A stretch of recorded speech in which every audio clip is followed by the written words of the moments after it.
ওখানে ওপেন বসে গাঁজা খাওয়া হয়, এমনকি ওপেন সেক্সও করা হয়, এরকমও খবর রয়েছে। অনেক সাংবাদিকরা তাদের কাছে প্রমাণও রয়েছে এবং অনেক স্টুডেন্ট যারা যাদবপুর বিশ্ববিদ্যালয়ের স্টুডেন্ট তারাও বলেছেন যে তাদেরকে অনেক কিছু করতে বাধ্য করা, বিভিন্নভাবে জুনিয়রদের হ্যাকেল করা, হ্যারাস করা, সিনিয়ররা ওখানে জোর করে ঘরের সিট দখল করে রাখে, তাদেরকে পয়সা না দিলে ঘরে সিট পাওয়া যায় না। বিশ্ববিদ্যালয় শিক্ষার কেন্দ্র যাদবপুর বিশ্ববিদ্যালয়ের যে গরিমা, যে অহংকার ছিল, সেইটা আস্তে আস্তে কোথায় যেন জলের তলায় তলিয়ে যাচ্ছে। এই মহিলাটা মানে যিনি মারা গেছেন অত্যন্ত দুঃখজনক, অবশ্যই তদন্ত হওয়া দরকার এবং যারা যারা এর পেছনে জড়িত তাদের যেন আজীবন জেল হয়, এই রকম ভাবেই কঠোর তদন্ত এবং কঠোর বিচার প্রক্রিয়া হওয়া উচিত। এই তৃণমূল আমলে কোনো শিক্ষা ক্ষেত্রই আর সেই সভ্যতার সেই জগতে বাস করছে না। কারণ 7 তারিখের পরীক্ষা আমার তো মনে হচ্ছে সুপ্রিম কোর্টে চ্যালেঞ্জ হবে এরপরে।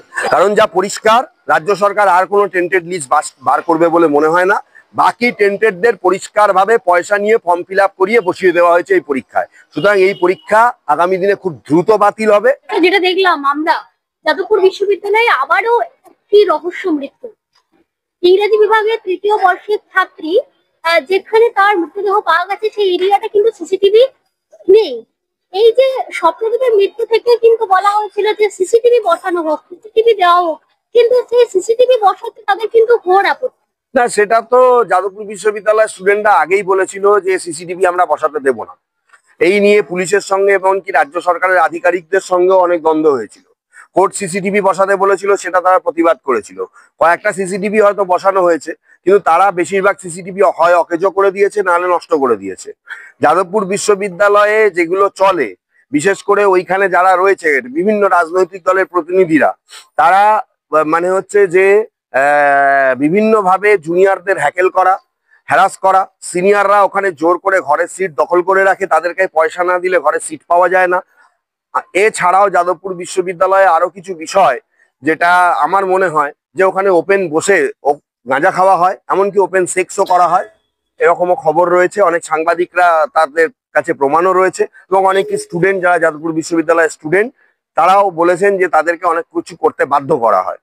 সো স্বপ্নদ্বীপের ক্ষেত্রে যেটা হয়েছিল, আমি মনে করি এই মহিলাটা মানে যিনি মারা গেছেন অত্যন্ত দুঃখজনক, অবশ্যই তদন্ত হওয়া দরকার এবং যারা যারা এর পেছনে জড়িত তাদের যেন আজীবন জেল হয়, এই রকম ভাবেই কঠোর তদন্ত এবং কঠোর বিচার প্রক্রিয়া হওয়া উচিত। বলছি বিশ্ববিদ্যালয়টা তো শিক্ষা কেন্দ্র, শিক্ষা ক্ষেত্র, সেখানে বারবার সিসিটিভি লাগাতে বারণ করা, সিসিটিভি লাগাতে না দেওয়া, স্বপ্নদ্বীপের মৃত্যুতেও তো সেই একই প্রশ্ন উঠেছিল।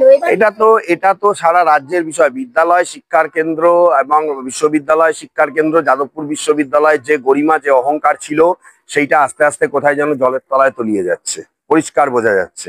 এবং বিশেষ করে এই তৃণমূল আমলে কোনো শিক্ষা ক্ষেত্রই আর সেই সভ্যতার সেই জগতে বাস করছে না।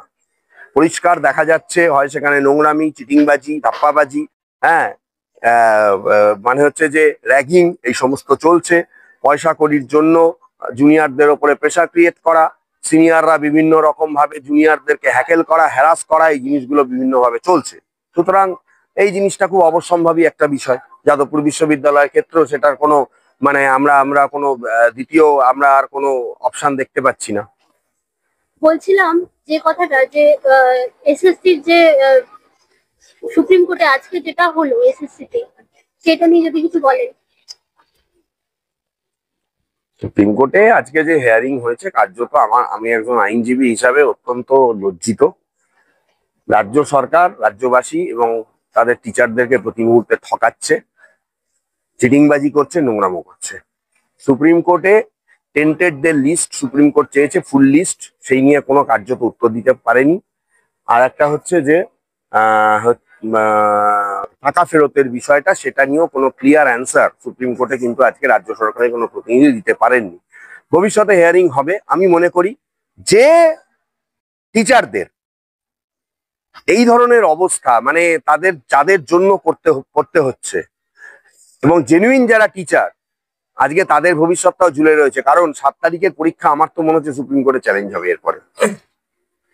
কারণ যা পরিষ্কার, রাজ্য সরকার আর কোনো টেন্টেড লিস্ট বার করবে বলে মনে হয় না। বাকি টেন্টেডদের পরিষ্কারভাবে পয়সা নিয়ে ফর্ম ফিল আপ করিয়ে বসিয়ে দেওয়া হয়েছে এই পরীক্ষায়। সুতরাং এই পরীক্ষা আগামী দিনে খুব দ্রুত বাতিল হবে। তারপরে ভবিষ্যতে কি হবে সেটা ভবিষ্যৎ বলবে।